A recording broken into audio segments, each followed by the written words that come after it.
Hello, welcome to section 4.4. This is about quadratic inequalities as opposed to equations. So we're going to have to deal with less than, greater than stuff and how to describe sets of numbers using different kinds of symbols there. But first, here's an application kind of example. Let's read this, figure out what's going on. There's the Chamber of Commerce in River City. Why have I heard the name of that town before? I wonder. Oh well. They're going to put on a 4th of July fireworks display, and city regulations require that fireworks at public gatherings explode higher than 800 feet above the ground. And the mayor wants to use a model which has a trajectory given by this quadratic equation. And we need to make sure that the h, the result of this, is greater than 800 feet. Because what happens if you are designing fireworks and you set the fuse so it's the wrong length and it takes too long to explode? Well, then it might come all the way back down to the ground and explode on the ground, and then... We've surely got trouble. Right here in River City. Gotta figure out a way to keep the young ones moral after school. Oh, that's why I've heard of River City. That's the location of the Music Man musical. So anyways, let's answer this question with some math. So in order to satisfy the safety regulations, we need the height to be greater than 800 feet.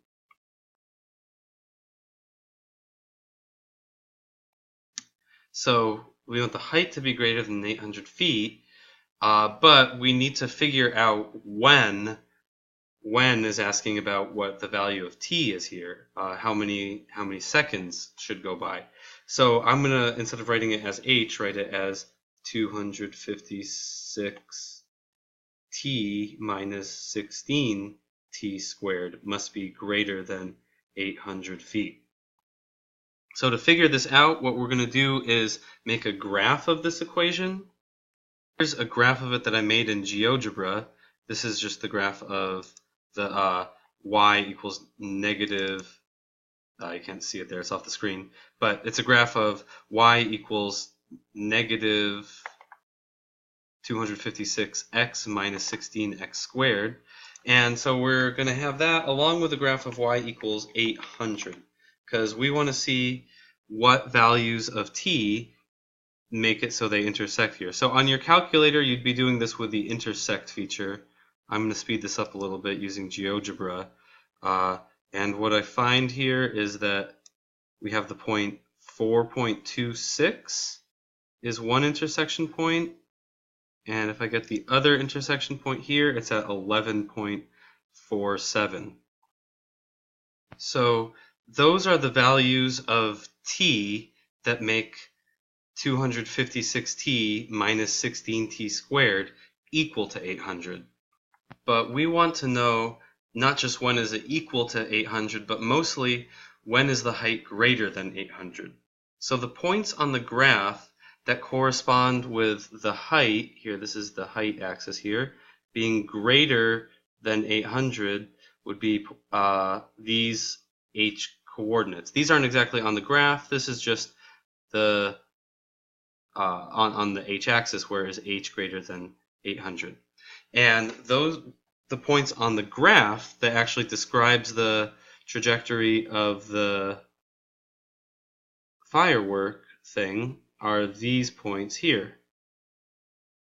These are points where the height is greater than 800. And what we want to know is what the t should be, at what time, and that's all of these values of t in between here, such as, for example, after 6 seconds, if your firework explodes after 6 seconds, you're fine. If it explodes after 8 seconds, that's probably about when you should set it, is when it's as high as possible. You don't want to push it and get it really close to the edge, because then you might get in trouble. So those values of t are when the starburst should explode. So you could answer with a sentence like that in English, or you could use what we call a compound inequality, where we say we want t to be greater than 4.26. So you could write this like so. This is t is greater than 4.26, and you also want it to be less than 11.74. So you could write the t is less than 11.74 here. And that's kind of a standard way to do it. You're saying two things about t. It must be greater than 4.26, and it also must be less than 11.74. Next, let's talk about how to do this with a calculator, how to find these intersection points, because that's what you're going to be doing for most of the homework here. So first of all, go to y equals, and you can delete what you had there before, and we're going to write out the y is going to be h, so we're going to have y equals 256 x instead of t, because the calculator just uses x, minus 16 times x squared. So then you can graph it, but the window probably doesn't look right here. So we're going to need to change the window, and you need to understand some stuff about the problem to help you get a good window. So one thing about it is it says what the height needs to be greater than 800 feet. So that's a sign that your y coordinates should definitely go over 800 if you're going to have that information on there. So let's hit window and change the y max, change where the top of the window is. So if we know it needs to go over 800, just pick a number that's somewhat bigger than 800, like, I don't know, 1200. Sounds good. And then see what it looks like from there. Oh, and that's actually pretty good. You can mess with some other things, like you might realize you don't care about negative values of x here. So you can change the window so the x min is 0. That might make it look a little better. So there's your graph. But now we can't exactly figure out where y is equal to 800 yet. So to do that, we want to graph y equals 800 so that we can use the intersect feature of the calculator. So we're going to hit second calc here to get in the calc menu, and we want number 5. You could just press number 5 or scroll down to it and press enter, it doesn't matter. And it's going to ask you which are the two curves that you're talking about, and it does that because sometimes you have 3 or 4 or 5 curves and it doesn't know which two you want to find the intersection of. So that's the first curve. Hit enter again for the second curve. Then make a guess so that the calculator knows which one of these 2 points you're going for. So I'm going to move my guess closer to this point and then press enter. And then it will tell you that intersection there is 4.26 if you round it off. And then we're going to need to do it again to get the other intersection point. And by the way, that is what I got using GeoGebra to do the same thing.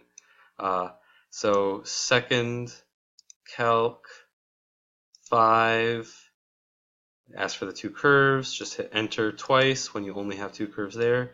Then we need to move the guess closer over to the other point over here.